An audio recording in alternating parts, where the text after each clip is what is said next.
Okay, hello and welcome to a Star Wars live stream Q&A thing. The Q&A aspect of this live stream is actually going to be something I found on Twitter, which I'm going to be working my way through to give me something to do in this live stream in the event that no one turns up, which is entirely possible at this hour. Okay, where is it? There we go. So it's like a 16 question Star Wars preferences thing. So I'll be doing that at some point. But it is Star Wars Day, and I'm going to quickly check the audio on this like I usually like to do before we get fully into this. But, oh, sounds fine. It almost sounds too loud, even with the the gain reduced. Okay, that should be a decent volume, I think. Yeah, okay. So, I'll take this off now. It is Star Wars Day, and I had a lot of plans for this day as far as my channel was concerned. And it was about a week ago, and I really thought that, okay, let's do something cool for Star Wars Day. I don't really celebrate it. I don't really even think about it when it happens, to be honest. But it's one of those, spur of the moment things. I thought, okay, Star Wars Day, let's commemorate it and make a few videos. So yesterday, a day before Monday, May the 4th, I decided to film my Road to Episode 9 finale, which would be my feature-length review of the Rise of Skywalker. And yeah, it got wildly out of hand. So I've pretty much been up for, I would say, about 36 hours. If you take away the 3-hour nap I had earlier today, I kind of stayed up all night to work on the Rise of Skywalker video, which just ballooned and just kept getting bigger and bigger and longer. Yeah, so that I don't know what's going to happen with that because it's just not rendering at the moment. My editing software is just rejecting it. So we'll see what happens with that. Hopefully tomorrow I'll be able to get it up. But I've put up a few videos. Let's see. I actually have already forgotten exactly what I've put up. It's kind of been a bit of a haze, a Star Wars haze today. All right, so this morning I posted the penultimate Road to Episode 9 video, which is mine and Connie's opening night spoilery thoughts from 4 months ago. And then in the early afternoon, I posted the first episode of Star Wars Forever, which is going to be my new series that I can dip into whenever I feel like it. Nothing sets, no kind of schedule, just whenever I feel like talking about Star Wars, it'll fit into that series. And the idea is that it'll be ongoing, basically.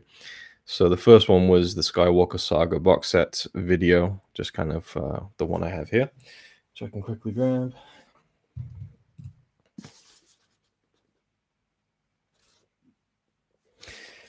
So I did a quasi unboxing of that, not really, mainly just talking about why I bought it, why I decided to take the plunge, basically, because it was a bit of an investment, but nowhere near as much as the 4K version, which was outrageously expensive. So I did like a 40-minute video on that. Then there was the second Star Wars Forever video, which was incorrectly titled in the description. I'll fix that now. This was a movie vlog of me watching The Last Jedi from last week when I watched the score-only version. So the score-only version of The Last Jedi was something I was really looking forward to, and I'm not going to talk about it because the video's already there. I'm not going to talk your head off about it, but I would say watching The Last Jedi with just the score was one of my favorite movie viewing experiences in quite a long time, and it confirmed to me which my favorite Star Wars film is, I think. So you can go check that out. I quite enjoyed putting that video together as well. But yeah, the Rise of Skywalker review clocked in at 4 hours long.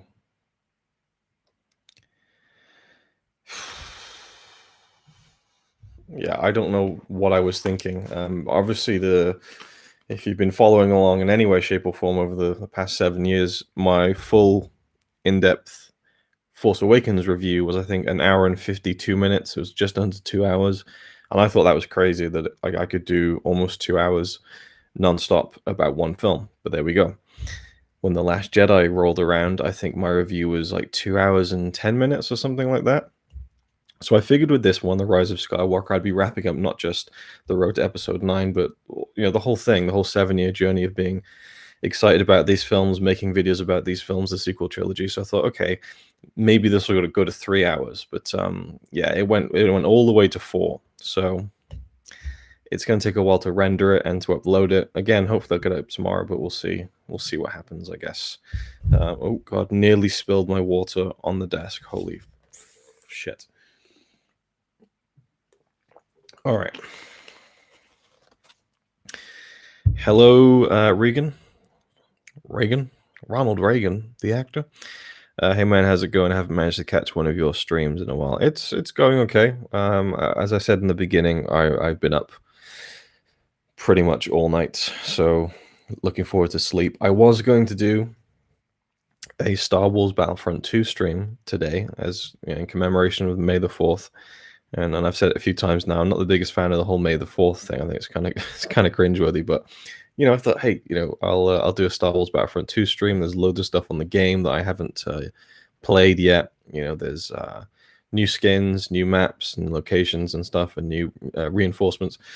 But I lost the disc. I lost my Battlefront 2 disc. So I thought, all right, what do I do now? So I just kept looking for it. Finally, I found it about an hour ago. Put the disc in, and it needs to download a 50 gigabyte update. So that ain't happening tonight. I was looking forward to that to kind of cap off the night, but maybe not. But then again, I could do a little Fortnite stream, which I'm sure no one would watch. But they have added lightsabers back to Fortnite temporarily, so I might just do that just to get some fun lightsaber action in on Fortnite before I go to bed. But yeah, so I'm all right, and I'm just here to do a little Star Wars Q&A live stream. So I don't know how to DJ Taz 316. There we go. What do you think was the worst of the Star Wars movies? The worst Star Wars film? That's a tricky one. I think, it's easily one. Well, it depends. It depends on your terminology. What would you count as a Star Wars film? If we're talking like the theatrically released 11 films, that makes it a little bit easier. But if we're talking like the Ewok movies and the Clone Wars animated movie, then things get a little bit different. But I'm going to assume that you mean the 11 released theatrical films. Well, I suppose the Clone Wars was theatrical, but you understand what I'm saying. So the worst Star Wars film was probably, I'm gonna say, Attack of the Clones. It's tough. It's between Attack of the Clones and Phantom Menace. I really like them both. No, Phantom Menace. I'm gonna say Phantom Menace. I think we rewatched the Phantom Menace just before the Rise of Skywalker. We're gonna do like, let's watch all the Star Wars films again, and we we watched Phantom Menace and then just never continued watching any of the other ones. So that was that. And honestly, the last time I watched it, Phantom Menace, which was I guess in December, it's the least I've enjoyed it since ever. I think it's a bit of a slog. There's a lot about the Phantom Menace I really like and even love, but as a whole, I think that it's a lot of just fairly bland scenes. Just a lot of people standing around talking about stuff, and it's not really interesting, like visually or in any other way, shape, or form. Whereas in Attack of the Clones, there's lower lows in Attack of the Clones than there is in the Phantom Menace, I think. But with Attack of the Clones, there are higher highs in terms of, there's more pace to it. There's a bit more exciting. I don't know. Phantom Menace, I guess, for me. That would be the worst one. What were your thoughts on Jedi Fallen Order? Well, I bought it on release. I was kind of convinced to by a friend to buy it, pretty much on release. And I didn't play it. Yeah, I played it for about an hour, and I enjoyed it. I really enjoyed it. The story was really good. The visuals were really nice. The gameplay was pretty good. Look, gameplay was a little bit janky at times, but I'm basing that on like an hour of gameplay. And then I met this like mini boss on this planet, and I just was obsessed with beating it, and it was impossible. And it kind of annoyed me a little bit, not enough to stop playing, but it's like, oh, this game's quite tough. And then I just never went back to it. So I need to go back to Jedi Fallen Order. People rave about how good it is. People do also say that it's very difficult. So yeah, I definitely need to get back to that. I think that's that's one that I kind of wasn't really looking forward to it at all. And then the closer it came to coming out, I started getting really interested by it and kind of intrigued and excited. And I don't know, it's kind of a waste of money, really, when you think about it. But there you go. So the actual Q&A of this is going to be something I've taken off Twitter, because I assume there wouldn't be many people around tonight, and certainly not enough to answer questions to keep the live stream going.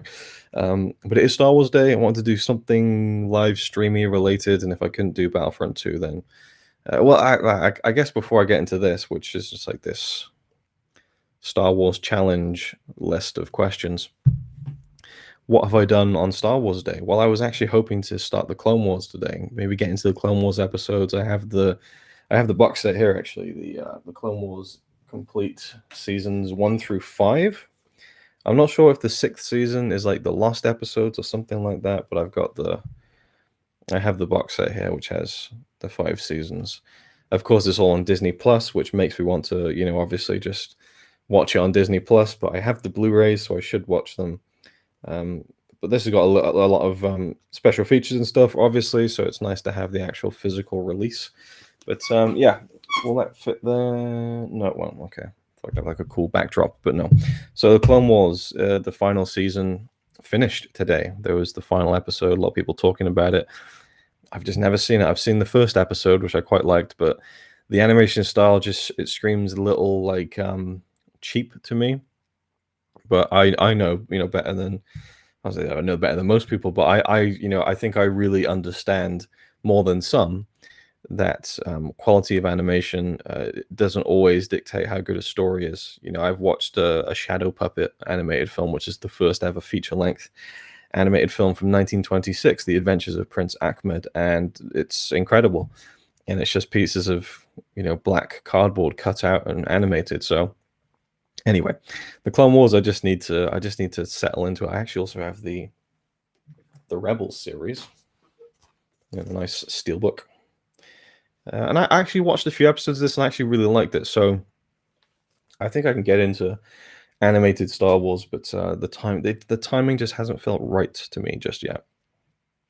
So I didn't watch the Clone Wars today, and it's mainly because my time has been taken up with editing the big Rise of Skywalker review, finishing editing on the Last Jedi score only vlog. And then also I decided to do this like 2-minute intro to the Road to Episode 9, the final one, which was like a compilation of moments from the past 7 years of the Road to Episode 7, 8, and 9. So I'm sure you can imagine digging through almost 200 videos and trying to find clips for like that 2-minute segment. And that was a lot of work. So yeah, I just went mental with the editing today. I actually had to put a hoodie on my desk to rest my arm because my elbow was just hurting being on the desk, which was just, yeah, that was kind of annoying. Anyway, enough woe is me on the editing front. But that was my Star Wars Day this year. I just was just non-stop doing the editing. So the only thing I really did to kind of celebrate was I did 2 things. Well, no, yeah. The only one thing I did that was kind of a relax and enjoy Star Wars moment was about 9 o'clock. Me and Connie watched the first episode of Disney Gallery, the new behind the scenes series that focuses on the Mandalorian. I don't like it being called the Disney Gallery. Just call it the making of the Mandalorian. I don't know. That's a very, very minor nitpick. So they're releasing the episodes weekly, which is a bit of an annoyance, I think. Just drop all of it, But it makes business sense. They want people coming back and resubscribing every month, and so release them weekly, I guess. So the first one's gone up. It's a 30-minute episode called Directing. So it focuses on the core. I think there's 5 directors who worked on the first season of The Mandalorian. I forget all of their names, but I obviously know Bryce Dallas Howard and Taika Waititi, Dave Filoni. It was the other two. Deborah Chow was one of them. I forget the other dude's name. So it basically just goes into each of them. Dave Filoni more than others, which is a bit obvious because he's kind of like the I don't know if he's the creator of the Clone Wars or he's more just like what would you even call Dave Filoni? But he's the figurehead of producing the show, I suppose. Hey Chris, CM42 TV is in the chat. Nice one, man. I believe EA have said Fallen Order 2 will be their last Star Wars game. Yeah, I've heard that EA have kind of cut back on Star Wars, which is a bit of a shame because I love Battlefront 2 and that game's ending now. That was another reason I wanted to do the Battlefront 2 stream today. But obviously, the 50 gigabyte update had other plans. But yeah, it's a shame, really. But I don't know. Star Wars games are good. Bring LucasArts back, I say. Regan says, I was never too interested in the Clone Wars series until I found out the last few episodes cross over with episode 3, which I'd love to see.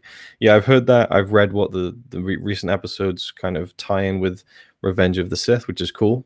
And someone said to me I should watch those episodes, but I have no familiarity with like the characters of the Clone Wars, like Ahsoka and is it Rex, who's one of the clones? I don't know. So I'm not sure if it would fully resonate with me. I want to just start from the beginning, and seeing Chris in the chat kind of makes me think about doing that a little bit more as well.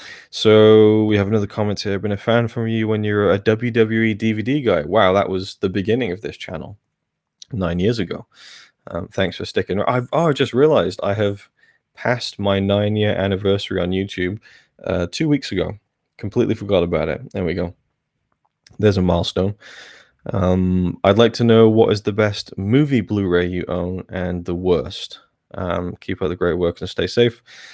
From Dublin. All right, cool, man. Thanks. The worst movie that I own on Blu-ray is probably Troll or Troll 2, I would guess. If I really think about it, is there any kind of like, do you know what? I don't rate Unchen Andalou. Well, I guess I rate it more than Age of Gold. Age of Gold was a film that I just no. But I keep it for kind of historical value, and maybe I'll revisit it again. But it's probably that or Troll 2, I think, as far as worst movie that I own on Blu-ray. Best movie Blu-ray that I own. But then again, you could mean, is it the best film or is it the best Blu-ray of the film, like in terms of the packaging and the special features and stuff, which is a completely different question. The best film I own, Seven Samurai, done. Star Wars Day is a happy day. Director special was great. Yeah, it was really good. Yeah, so the Mandalorian directors thing was really, really interesting. I'm looking forward to that. They must do an episode on special effects.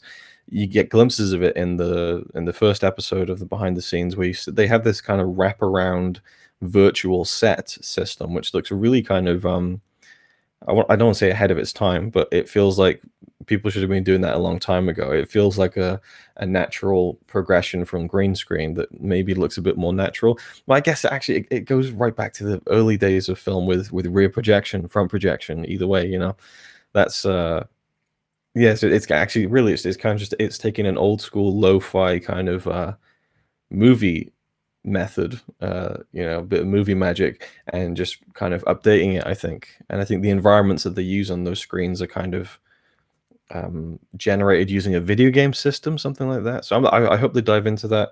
I think that I'm not sure how many episodes they're going to be, but focusing on different aspects like directing, and I'm sure there's going to be one on the cast, and then probably special effects, music, I would assume. So I'm intrigued to see where it goes. But yeah, so I really enjoyed it. The one thing though, me and Connie really found interesting about the Mandalorian Disney Gallery show was the roundtable segments with what's his name, Jon Favreau, who kind of was the creator of the show and the writer and everything. I don't know if he wrote everything, but he was basically like the producer or the showrunner. I don't know, but anyway, Jon Favreau is like the Mandalorian, and he's there with all the directors in the roundtable. And Dave Filoni is telling the story of when he was hired by George Lucas, which is a pretty fun story. But it's like Robin Williams just walked into the room, like peak Robin Williams just walked in, and just started riffing. Everyone is just like losing their minds. Everyone's laughing so much. And like they've got so many cameras, they cut into all the reaction shots of people just like they're really laughing, and they're just like they're so into it, and it just it seems so like phony because the story he's telling is not really that funny, but they're just like it's killing, right? And I thought, okay, maybe like Dave Filoni, maybe people just really love Dave Filoni, and when you really love someone, or you have an affection for them, you find them funnier than maybe someone else who doesn't know them very well. But it was the same for the rest of the show. Like whenever anyone was speaking, they just they can't contain themselves, and it was just like very strange. It's just like these aren't really that funny. You know, it's kind of chuckle worthy stuff, but nothing like hilarious. I don't know. It's just a weird one for me. Anyway, so yeah. So that was my Star Wars day. Was editing for about probably 10, 11 hours, staying up all night. I'm looking forward to going to bed. And watching the Mandalorian thing. But also I did a mini thread on Twitter, which was just something I thought I'd throw up there, which is kind of a little discussion on moments from the Rise of Skywalker that I believe tie in quite nicely to The Last Jedi, which I talk about a lot in my Rise of Skywalker review, which hopefully, again, will be going up tomorrow.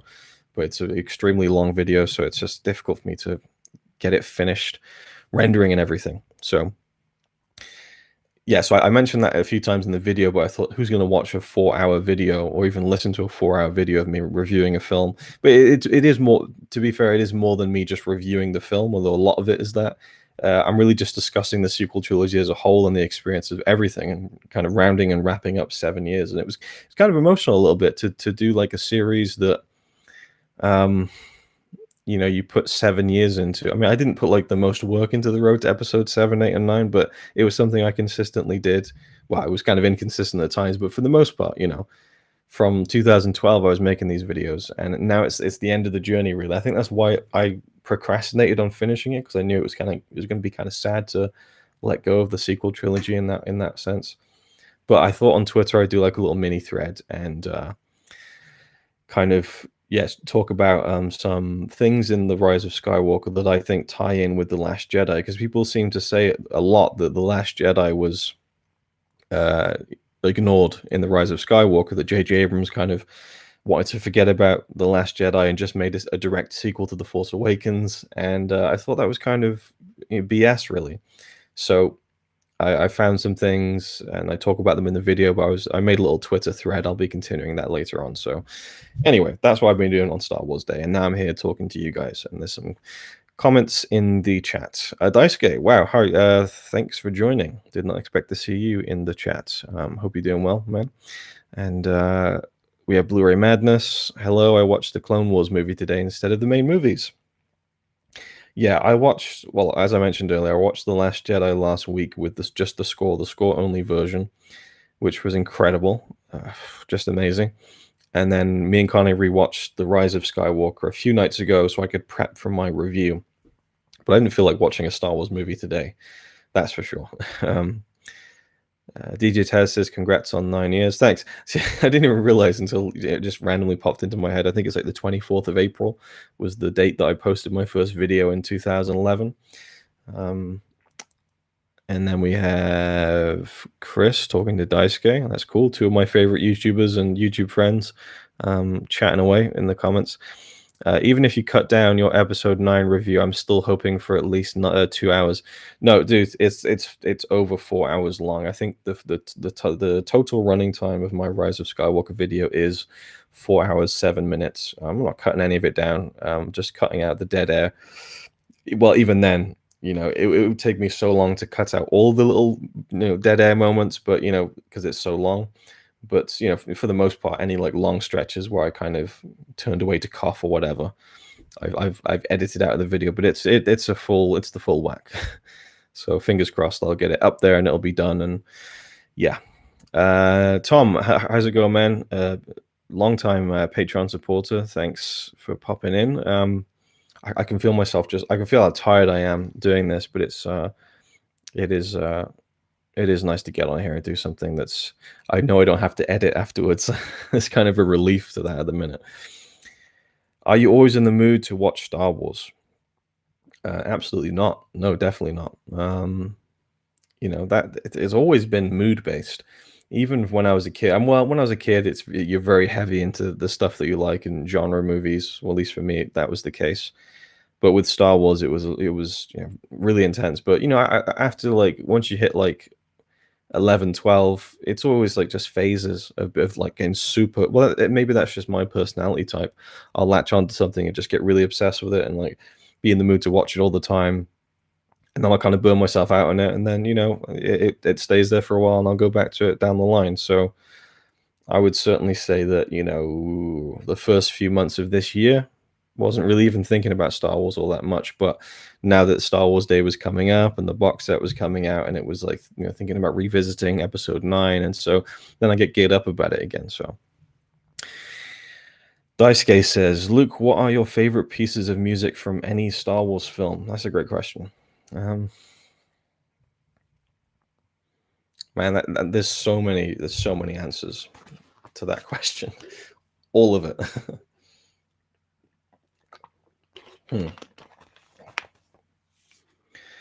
Well, you can't really beat a lot of the stuff from the original trilogy. I think that's kind of like the evergreen golden stuff. When you look at like iconic themes, it's just like it's like looking at like a classic Beatles album.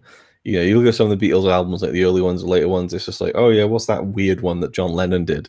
I forgot about that one, But then when you get to like the Stone Cold classics, where it's just like hit, hit, hit, that's what the original trilogy is like. It's a bit like a Beatles album, like in their prime.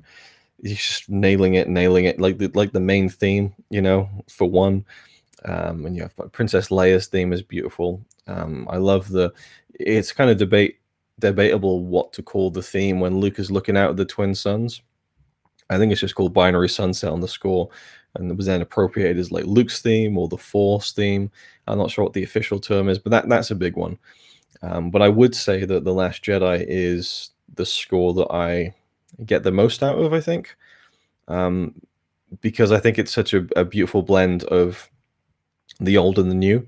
I think in The Rise of Skywalker, it's a bit too much of the old, and a few really, really good bits of the new. But with The Force Awakens, there's so much new music that's established, like Kylo Ren's theme, the Resistance theme, Rey's theme, and the Jedi Steps theme. So when we get to like Last Jedi, we're now like kind of mixing all of those things in. Rose's theme, actually, I would say that Rose's theme in The Last Jedi is one of my favorite Star Wars pieces, which is probably quite a controversial opinion. And I'm seeing someone in the chat say The Spark. The Spark is an incredible piece. I love the Battle of Crate. The Battle of Crate is this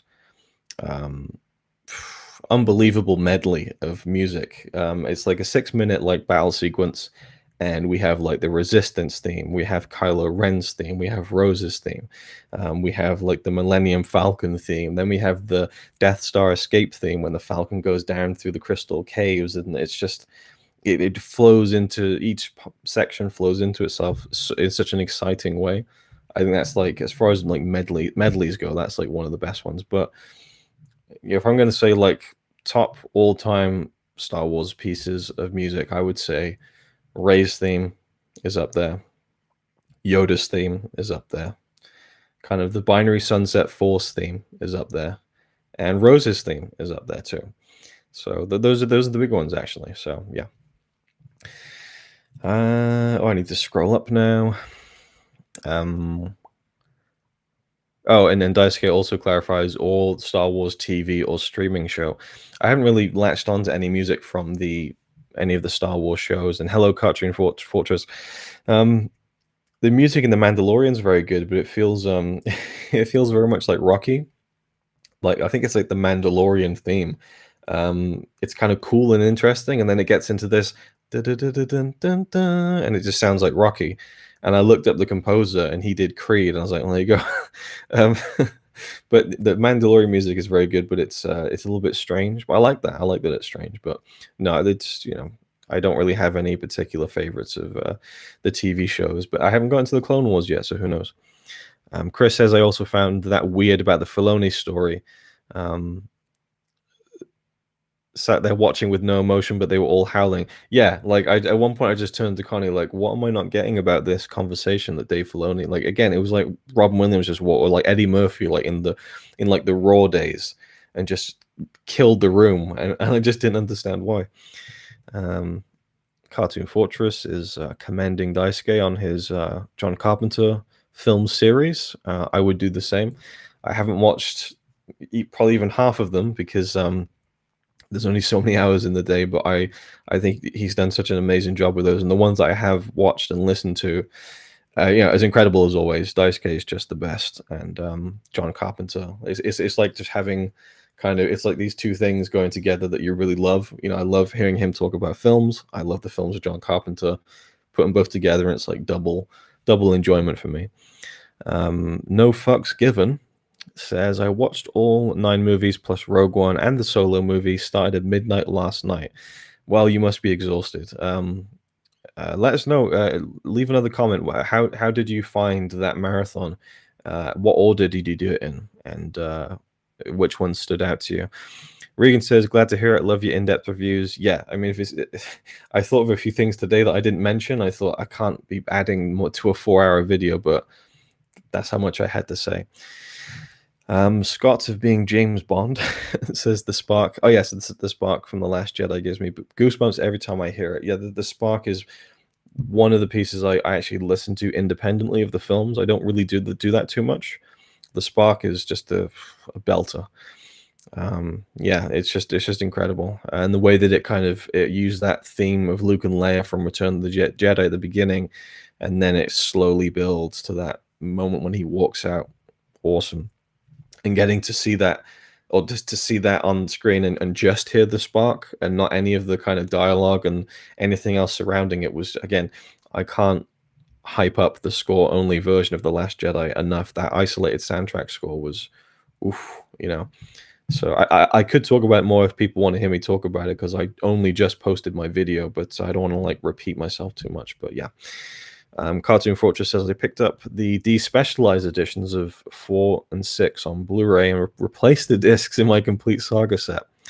I don't feel an immediate need to pick up the new Skywalker saga sets. And hello, Cinematech and Cinema Dave Media. Thanks for joining. So, okay, so you have the despecialized discs. I don't. I have actually. I forget what they're called exactly.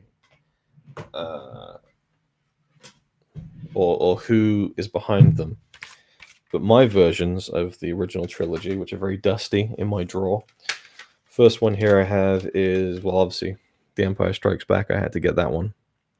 That is on a Blu-ray disc, so I can play on my Blu-ray player. And then we have Star Wars. So Star Wars, I think, is called the Silver Screen Edition. And this is a scan from an original film, well, multiple film prints of the original cut of Star Wars. And it's this amazing hybrid where it looks as good as Blu-ray, but the print isn't cleaned up to modern standards. And so what you basically have for me is an emulation of the way that I grew up with Star Wars, which is on VHS with this kind of grainy, the picture quality isn't great, but I don't know, it has that kind of fuzziness to it. It's not fuzzy, but it's very grainy, and you can see that it's a film print, but they've since redone all of this. I mean, there's a 4K version of this now, and they're just continuing to clean it up. They've got DNR versions, non-DNR versions, so you can have the modern look or you can have the grainy look, and you just can't beat it, So the despecialized editions are awesome, but these film prints are the whole other world of quality. But I do think the despecialized editions are the cleanest, most modern looking versions of the original unaltered films that you can get. So I completely understand why you replace the discs in your collection. And yeah, you don't feel the need to buy the Skywalker set. That's fair enough. So what else have we got here in the comments? I'm actually falling behind a little bit. Not as much as Daisuke, though. Daisuke has thousands of comments.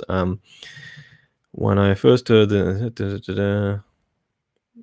I like that. So Scott of being James Bond says that when I first heard that in the theater on opening day, the spark, I'm assuming, with Luke walking out towards the First Order, it might be one of the greatest moments in the Star Wars canon.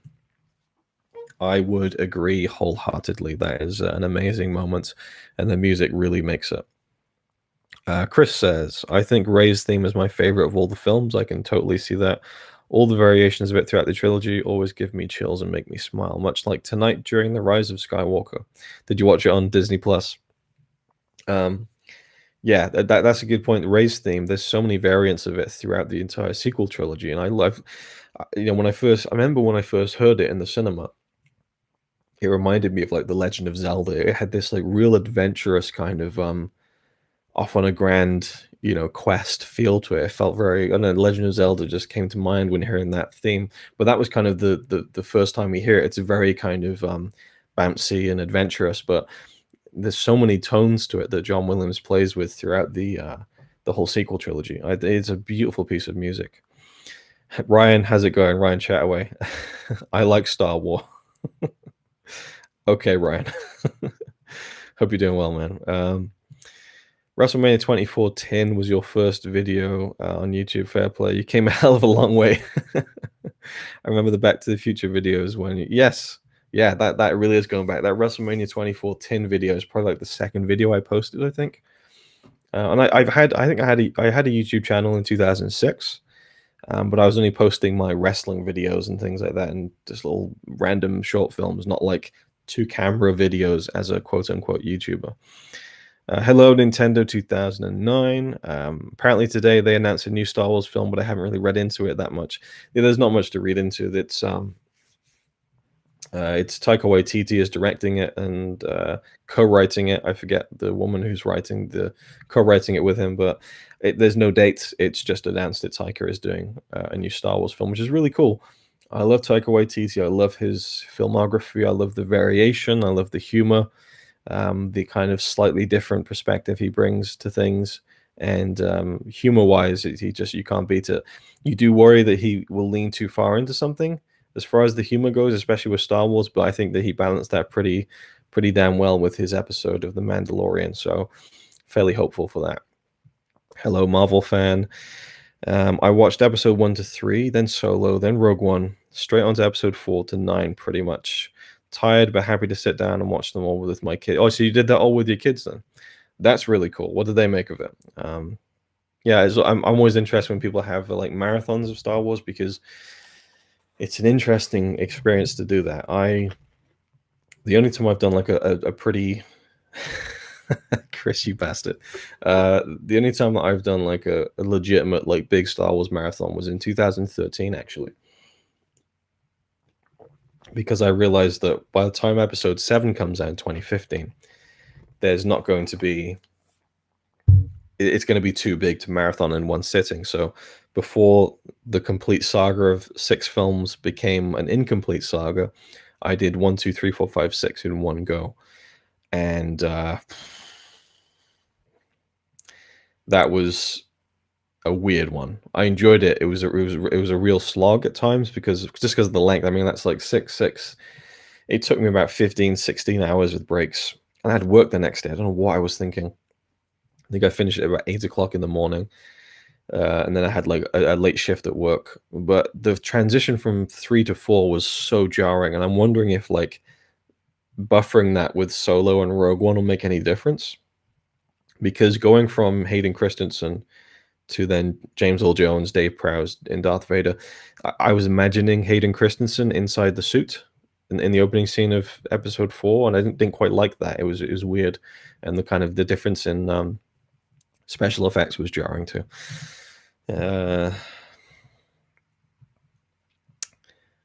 Tom says, "What's your best Star Wars memory with Connie?" Well, I hate to be a broken record, I really do, but I'd easily say it's the third time I saw The Last Jedi. So when I went to see The Last Jedi on the opening morning in Norway, it's a couple of days before the general release in the rest of the world. So I saw it before people in the UK and America, and I fell in love with it. Just walked around giddy for a couple of hours, and then went right back into the cinema, watched it again, and then had to wait 2 days until Friday so that Connie was free to go watch it with me. And it was the Friday night, kind of packed out, viewing for The Last Jedi, and I had so much anticipation of what she was going to feel about the film. Mainly like the Holdo maneuver. That was the one moment I knew, knowing her taste, that moment would really like impact her. And so I remember just looking at the corner of my eye and seeing her kind of like almost hold her breath, and just the atmosphere in that room that night was unbelievable. I mean, Norway, like December, you're talking like -10, degree temperatures at like a minimum for the most part sometimes, and it was boiling in that room by the time we left because there was so much energy and so much excitement, and it was amazing to share that with Connie. It was awesome. Katrin Fortress. We're covering a lot of time zones in the chats. Are we? Oh, you're in Arizona. Interesting. And we have, oh yeah, true. We have the UK and Daisuke in Tokyo. I love how cinema unites us all. Glad to be here. Yeah, it's cool. I'm glad some people have joined in. The beginning was a little bit light in terms of people commenting, and it felt a little bit, a little bit like screaming into the, well, not screaming, but talking very quietly into the void. How come you're up so late?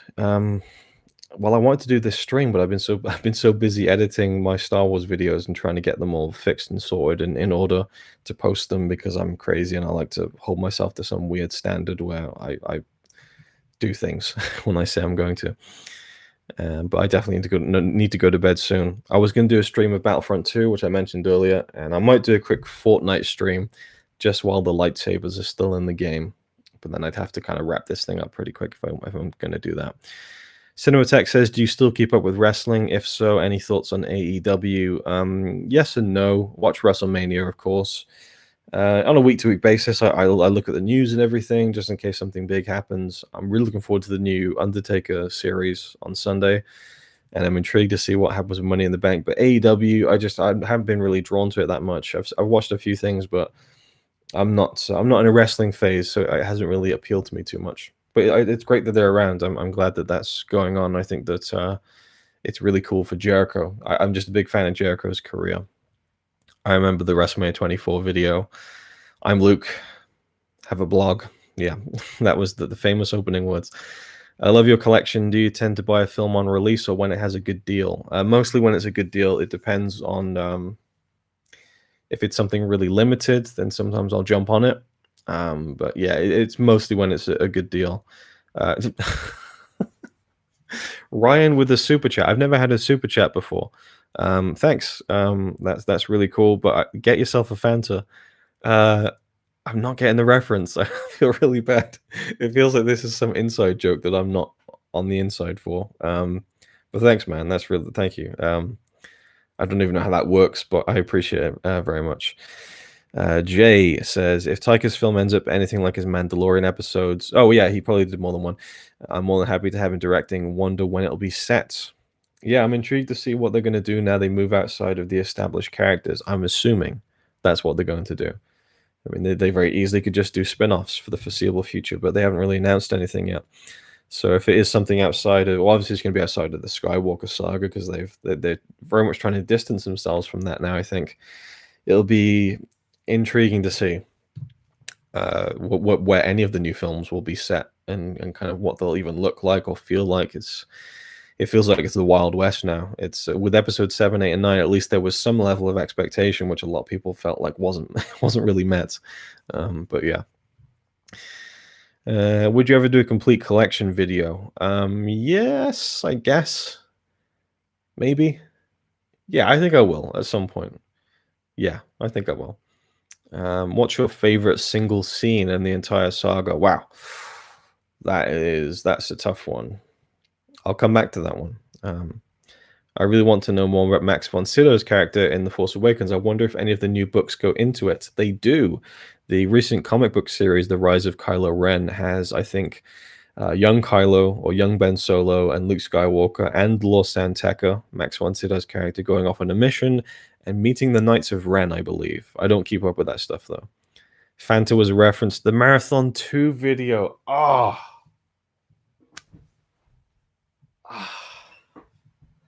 What an idiot, man. I don't even know my own shit. Wasn't really even an inside joke. It was a Luke joke. I should have got that. Damn. Gonna be kicking myself when I go to bed. Marvel fan says, the closest I've gotten to a marathon is watching Only God Forgives and another movie I don't remember at 1 o'clock in the morning.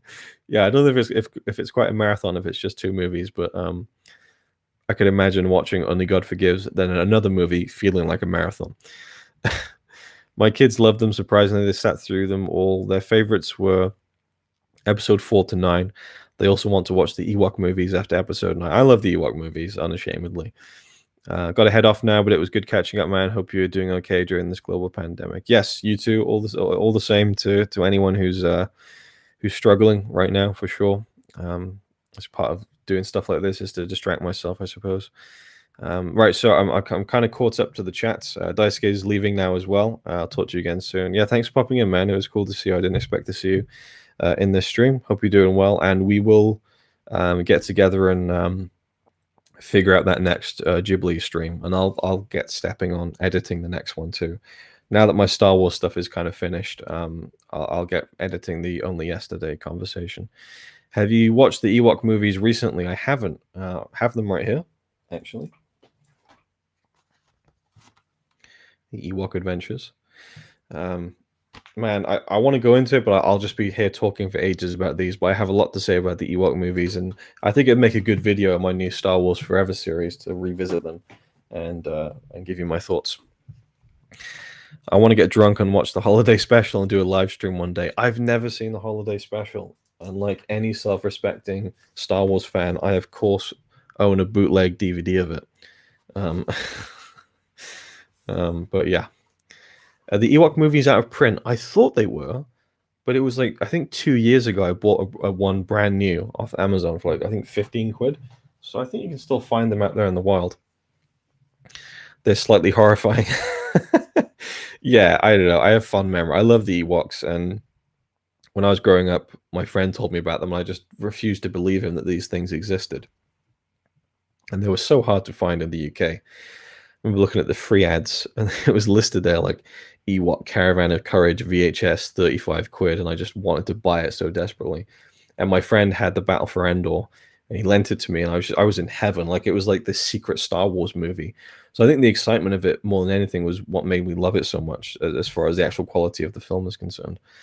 I feel like watching it now and going to bed and watching the Ewok movies. In reference to the Skywalker box set, you can watch 4K Ultra HDs on a 1080p display as long as you have a 4K Ultra HD player. No HDR, but it works. Yeah, I'm assuming that would be the case, but then it just feels like it would be a bit redundant doing that, really. I also watched Silence at 12 o'clock and didn't realize it was 3 hours. Probably should have known because it's a Scorsese movie. Yes, Scorsese is known for his long films. Right, so I just wanted to quickly... oh, I have a bad movie night with a couple of buddies. Oh, that's interesting. A bad movie night.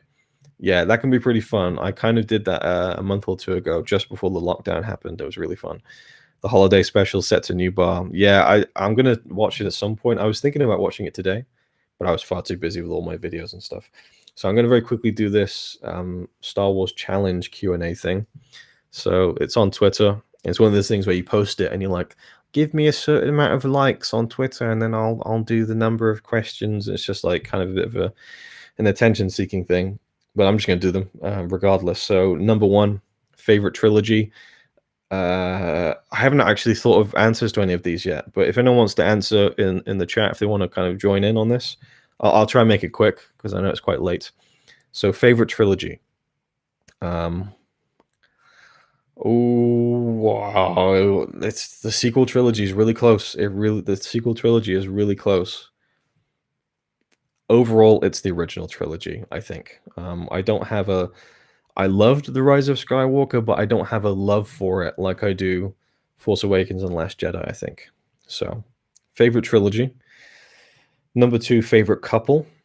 Han and Leia. Gotta be Han and Leia, I think. Cinematech says has to be the original trilogy because it started it all. Yeah, I just think Star Wars, Empire, and Jedi are just so strong as 3 individual films. So it has to be that. I saw a VHS copy of Battle of Endor in an old shop, but bought it. But I bought a Royal Rumble 1988 back in the mid 90s. Very interesting. That's an old school Royal Rumble for sure. I would have gone for the Ewok movie though. Original trilogy, but I'm not over the moon with Return of the Jedi. Yeah, a lot of people have had that, I think. Yeah, I know a lot of people who aren't too keen on Return of the Jedi. To R2-D2 and C-3PO count as a couple? Sure, why not? They've been together longer than most couples anyway, especially in Star Wars with all the deaths. The longest relationship. Prequels are the best for me, and that's not a joke. Yeah, that's perfectly valid. I completely understand. There's no judging here. I can't believe you forgot about the Phantom. I'm just blocking it from my memory. I don't know. Yeah, that was awful. Anyway, so favorite couple, I'd say Han and Leia for me, for sure. Favorite character from the original trilogy. Ooh. Ah. Oh, that's really tough. The favorite. These are tough questions. I wish I did both. VHS was really hard to get. Chris says sequel trilogy is my favorite. Special memories of all three. That's awesome. Yeah. It's dude. It's really close. Yeah. I just think like bell to bell, like the original trilogy tips it for me, but sequel trilogy is really close. So my favorite character from the original trilogy would be, so Scott is saying Darth Vader. That's a really strong answer. I want to say Yoda, but now I'm really thinking about it. Like, okay, how much screen time does Yoda really have? He's barely in Return of the Jedi. He's not in the first one. If we're looking at the trilogy, I'm going to go with Luke. I don't think Luke is the best character. I think Han is infinitely more interesting at times.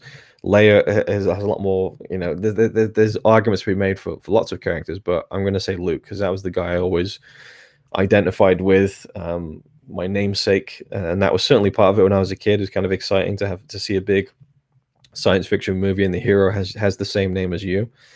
Number 4 is favorite character from the prequels. We have some more in the chat here. Lobot. I know the perfect Star Wars spoof, Airplane 2. I haven't seen Airplane 2. Recently revisited the first Airplane. It's just incredible. Marvel fan says Yoda. Yeah, he's one of my favorite characters, but I think just for the whole trilogy, I'll say Luke. Favorite character from the prequels? Oh, that's tricky. I almost want to say Palpatine. I love Palpatine, Revenge of the Sith, but Obi-Wan's the other one. But he's dull as dishwater in the Phantom Menace. Mace Windu, just Samuel L. Jackson yelling all that needs to be said. Oh man, prequels. I like Obi-Wan a lot in 2 and 3, but I don't know. I guess it's Obi-Wan. Is there someone I'm not thinking of really? Yeah, I guess it's Obi-Wan. That's my favorite character from the prequels. Yoda's cool, but yeah, I don't know. It's Obi-Wan. And I would almost make a case for Qui-Gon, but the fact that he's only in one movie kind of negates it a little bit. Number 5, favorite character from the sequels. Kylo Ren. That's probably the best character in the entire series. Number 6, favorite trio. Luke, Han, and Leia. No questions asked. Number 7, favorite friendship. I don't know. Favorite friendship. I really like the Obi-Wan Anakin dynamic. I love the Luke and Leia thing. Like, obviously, there's the weird bit in the middle where, that he doesn't know that she's his sister. But I'm going to go Finn and Poe. I really like just the natural chemistry those two had. That's going to be my favorite friendship, I think. 8 is favorite droid. I'm going to go R2 on that one. Token answer. Number 9, who would your Jedi Master be?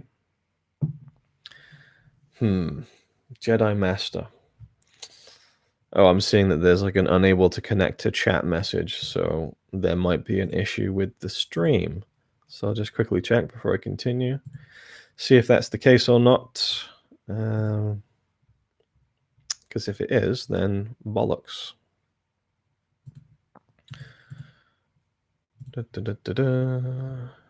Ah, okay. No, the comments are still rolling, but I just can't see it on my page. So Okay, I'll just look at the YouTube page. So, oh, there's loads of comments. What the hell? Unlimited power. Yeah. Unlimited. Darth Maul. Never got the hype in Darth Maul, I have to say. I remember the poster for those having the plane tied to a knot. Yeah. Then there's Hot Shots. Yes, I haven't seen Hot Shots. I'm aware of it, though. Padme is underrated. I agree, actually. I think Natalie Portman does a great job with that character, and she's a really, I think, a perfect fit for kind of Leia's mother. Like that's perfect casting, I think, especially when she comes into her own a bit in 2 and 3. Well, not even in 3, in 2, I think, where she really gets to do some action, but even in the first one as well. Are you hyped for Batman 2021? I will be when it's closer to coming out, I think. I love Matt Reeves. He's one of my favorite directors, I think. Got to go with Obi-Wan. Yep. Cinematech says Kylo. And Chris says Obi-Wan is my favorite all-time Star Wars character. And Kylo and Rey tied for sequel trilogy. Yeah, it's that's an interesting one. Yeah, because you can kind of cheat and say both, can't you? Ewoks with fellow Ewoks. Han and Chewie. Oh, how did I forget that? How did I forget Han and Chewie? Of course, that's the best friendship. Jesus Christ. Man. See, I watched The Last Jedi and too much and like kind of almost forget about Han a little bit. Because it's been a long time since I've watched the original film. Well, not a long time, but maybe a year or two. Yeah, so someone else, Gavin says Hannah and Chewbacca. R2 for sure. Mace would be the most fun. Okay, yeah, so the question is Jedi Master.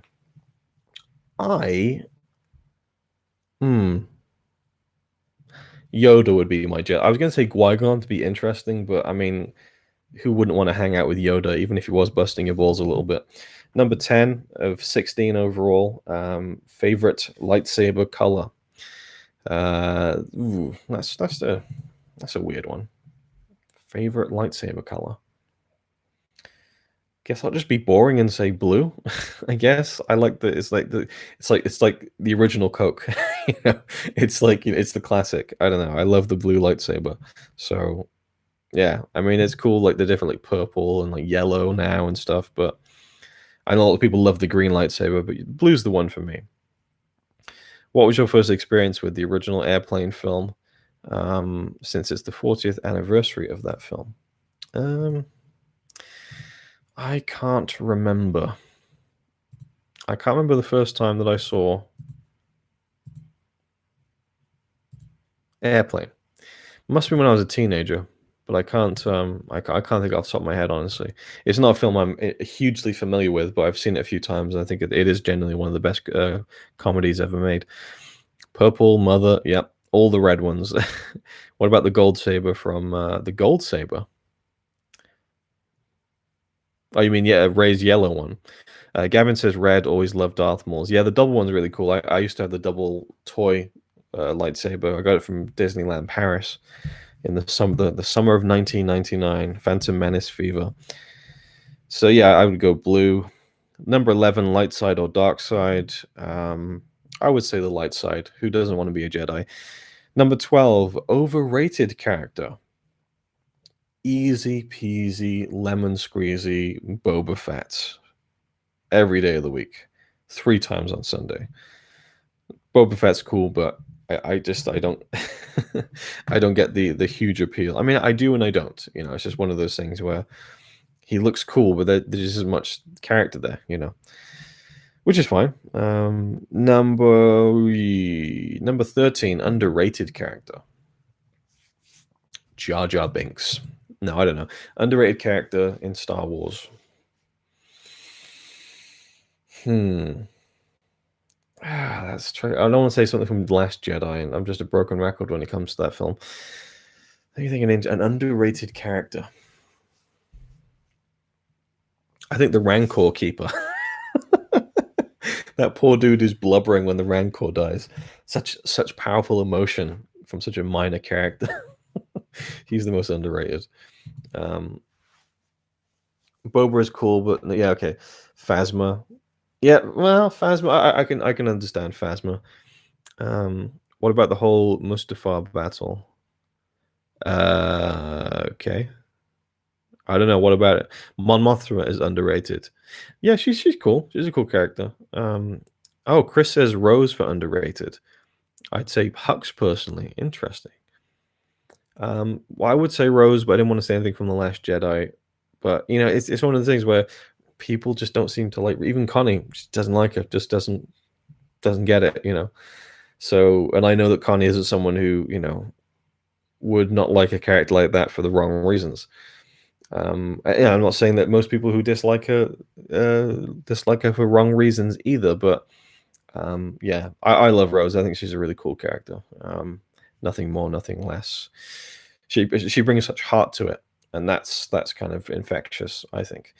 But yeah, my underrated character would be the Rancor Keeper from Return of the Jedi. Jabba Hutt in the prequels. Was he in the prequels? I don't think he was he? Right. Oh, I forget. I have the questions on my phone. There's a few more to go. 3 more to go. Favorite ship? Raylo. No. Favorite ship? Token Millennium Falcon answer, I guess. Count Dooku. That's a good one, actually. Yeah, Count Dooku is really cool. I like him a lot more than Darth Maul. Apparently, Malakil, or is it Malakili? Is the name of the Rancor Keeper.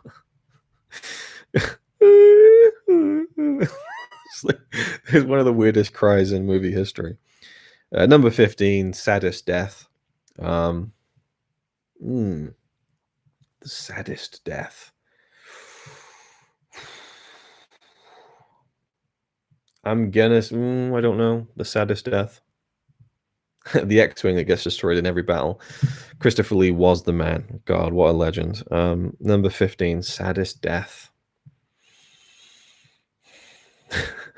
What if the Zucker brothers did a Star Wars film? Yeah, what indeed. Ooh, saddest death.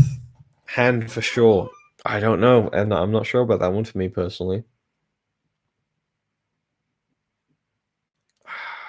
I'm gonna say Anakin.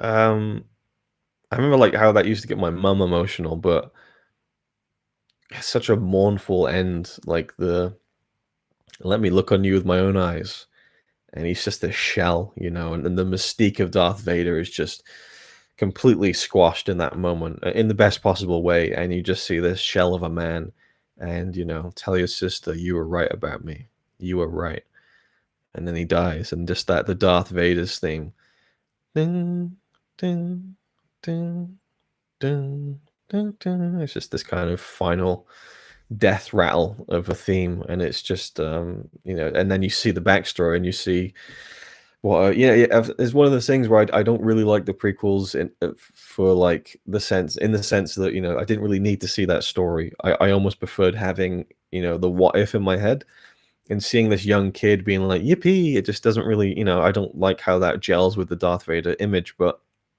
the older I get and the more I think about it, it gives so much more context and weight to his character at the expense of some of the coolness, I think. But I guess you can kind of enjoy episode 4 and 5 as just badass Vader, but then you really have to kind of humanize him a bit by the time you get to Return of the Jedi, I think, because of his being Luke's father and everything. And yeah, but the tragedy of Anakin is such a big one, and I do think it's a really sad death, because that's the best thing. When that death is the best thing that can happen to a character, it's really impactful, because he'd done too much bad, but it was this redemption that you can only really get away with in kind of like the modern myth of a movie like Star Wars, I think. Ben's death was really impactful in Rise of Skywalker too, and that one is, I don't say if it's arguably more tragic because he was so young, but rather redeem himself then and die than live out a life like Vader, I think so.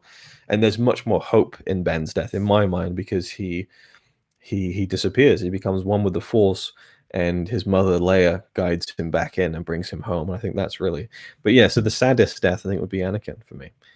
Han's are sad, but oh yeah, absolutely. Chris says I'd say Han, but Chewie's reaction to Leia gets me. Yeah, when Chewie kind of howls and drops to his knees, that's a big one. Really, the most emotional part of the Rise of Skywalker for me was the flashback with Luke and Leia. Just seeing, like, It's very smart where they have the blast shields down and everything. But you know, that just to see Leia kicking ass with a lightsaber, that just it just swells in me. It's so powerful. And all the more so because of Carrie's death. Which makes that really sad too. But I think that the sadness of that really comes from a real life thing. Luke's death is pretty great, says the Cinematech. Yeah, I would say Luke's death is the great death scene of the whole saga. But it isn't a sad death for me. It's a release of it. It's a beautiful death. So saddest death for me would be Anakin, I think. And then the final one is favorite cast member, which is a bit of a weird one. What about Prowse's version of that scene? I would love to see that. I watched the documentary. Is it called "I Am Your Father"? Where they take Dave Prowse and give him the opportunity to film the scene where Vader sees Luke with his mask off, and they filmed it, but for legal reasons they can't show it. And that was really cool to do that for him, and it was a good documentary. But I wanted to see it, so you know, but there's no way to see it, I guess. It's like Warwick Davis's making of. Not making of, but he made that movie while he was doing Return of the Jedi, the Wicket film that you just can't get anywhere. Oddly, I'm going with Peter Cushing. Oh yeah, I've got one about the cast members. Okay, just see if there's any other comments before we round up. Kylo, no more, no more shirtless Adam Driver. Great pick with Anakin. Yeah, Peter Cushing. Yeah, Peter Cushing's awesome. Always breaks my heart when I read that story of Peter Cushing when he was making Star Wars. His wife had recently passed away, and he would bicycle to her grave every morning. Like, I don't know anything about him or his wife or his relationship to his wife, but just that idea like gets me a little teary-eyed just thinking about it. John Williams and his orchestra, best part of the cast, no question. Han's death didn't really get me because I could sense it was going to happen. Yeah, I guess I'm a little bit of both on that one, maybe. John Williams deserves all the kudos he can get. I agree. Yeah, John Williams, top tier. Really the binding force of the entire saga. I think the one element that is never, you know, there's no slack basically. John Boyega seems great. Yeah, I used to think that. Recently, I don't know, he comes across a bit of a dick. And it was only because someone asked him in an interview about Kelly Marie Tran and the abuse that she got online and the death threats and stuff. And his response to that was that, you know, he basically said that if you let that stuff get to you, then you're just mentally weak.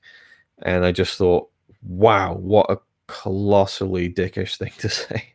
But you know, I'm not going to judge a guy on one comment, but that really rubbed me the wrong way, that thing. But he does seem like a cool guy at the same time, and not to tar someone with one brush based on one thing. But he does seem like a very cool guy and a lot of fun to be around. It seems like on the behind the scenes stuff of all of the sequel films, he gets on really well with a lot of the cast, especially Daisy Ridley and Oscar Isaac. Favorite cast member for me would be Mark Hamill, I think. I just think he's funny, and he plays my favorite character, and I really love his other work, like as the Joker and the voice acting and stuff. So I would say Mark Hamill, and he is really good with the fans. He's good with me. I tag him a lot in a lot of things on Twitter, and he occasionally will reply and like the post, and so it's cool kind of fan interaction stuff.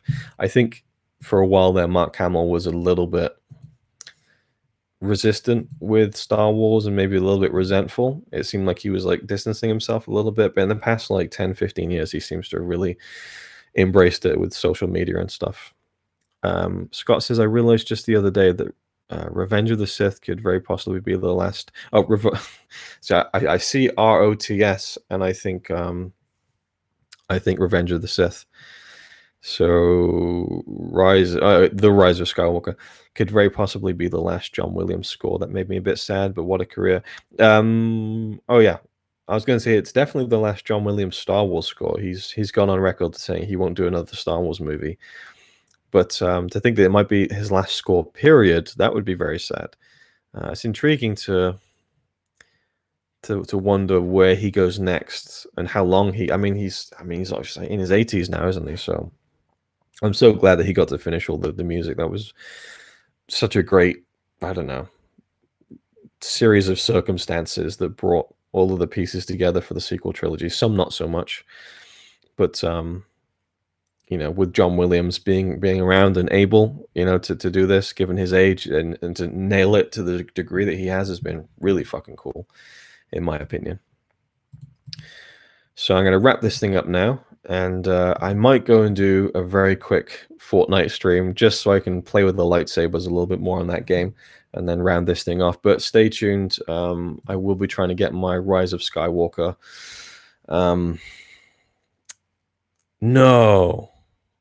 No, don't tell me that's no. Sorry, I hate to judge you or anything, but I don't want to.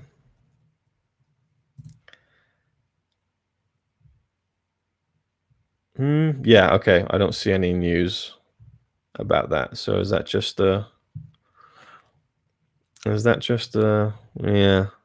Cinematex says, I wonder if someday we will ever get episode 10, 11, and 12. I guess I'll end it on that. Just a brief little comment on that. But let me just, I do need to double check that just in case, because if that is legit, then that's really sad.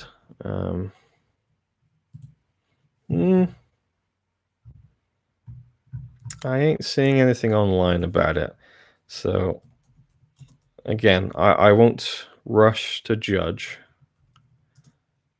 just in case. Yeah, that's... I'm not seeing anything about that online, so I guess that's just a weird thing for someone to do, I guess. Apparently John Williams is scoring the new Indiana Jones. That would be cool. I hope that happens. That'd be nice. Thanks for all the great content. Thank you for watching. I appreciate it. Chris says good night. Thanks for tuning in, man. Yeah, so episode 10, 11, and 12. I would like to see that like in like 10, 15, even 20 years, like really just give it its distance.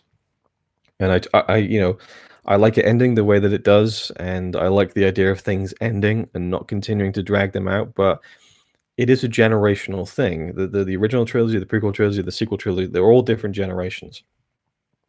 And I would love to see like another generation. Will this be kept on the channel? I just arrived and would love to watch it back. Yeah, I'll leave this one up. I'll talk for quite a bit on this one. Sometimes I just unlist them, but yeah, I will leave this one up if you want to check it out. Where was it? Well, yeah, so episode 10, 11, 12. And of course, George, you know, originally he had like 6 episodes, 9, 12. It went up and down and down. He settled on 6 and everything. Leave this one up for free. So yeah, but so I like the idea of things ending and just that being that. But I will say that there's just so much potential there with an actress as good as Daisy Ridley, and with the potential of bringing back Oscar Isaac and John Boyega and Kelly Marie Tran. I don't know, but some of the actors. I mean, you could still. I mean, the actor who plays Chewbacca would probably be, he'd be around in 10, 15 years, and to see that character continue would be great. I don't know. I think that there's opportunity there to continue the Rey story, the Rey Skywalker story, which I know people would just cringe to just hear that as a phrase, but Palpatine rises again, episode 10. Long have I waited. Even longer have I waited. Yeah, it begs the question if he could like have a contingency plan in Return of the Jedi. Why didn't he have a contingency plan in The Rise of Skywalker? Is Taika Waititi Star Wars a solo one or a start of a new trilogy? Just seeing he signed on to direct one. Just a standalone, I think. I think they're really backing away from committing to trilogies at this point, which is probably for the best. So yeah. But I'm happy if they never do an episode 10. That's fine by me. But I think it could be a really cool opportunity in 10, 15 years to make a really impactful, even if it was a one-off. And you could even, I think, explore the character of Ben Solo a little bit. There is a possibility there for the cosmic force to be involved in. I think a lot of fans would like that, but anytime soon, I don't think would be a good idea. It needs its breathing room for now. Anyway, I'll leave that there. Thanks for joining, everyone. I think they might remake the original trilogy. Well, apparently, according to some people, they already did, and it's called Episode 7, 8, and 9. So anyway, thanks, guys. Thanks for joining. If you want to, I will be doing a quick stream, I think, on my RazorwireReviews Plays channel. So it's just RazorwireReviews Plays. I'll be doing a quick Fortnite stream. I'll just relax a little bit of gaming and hopefully find some lightsabers and just have some fun. Probably for like half an hour, 45 minutes, then I'll go to bed. And hopefully the Rise of Skywalker ridiculously long video will be out tomorrow. But that has been, for the most part, my May the 4th Star Wars Day celebrations.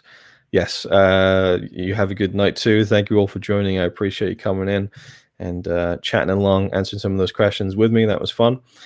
And I'll see you next time. I should do more of these streams. They're fairly easy to do and they're quite fun. And when not limited to the realm of Star Wars, there's a whole world of movies to talk about. So we'll do it again.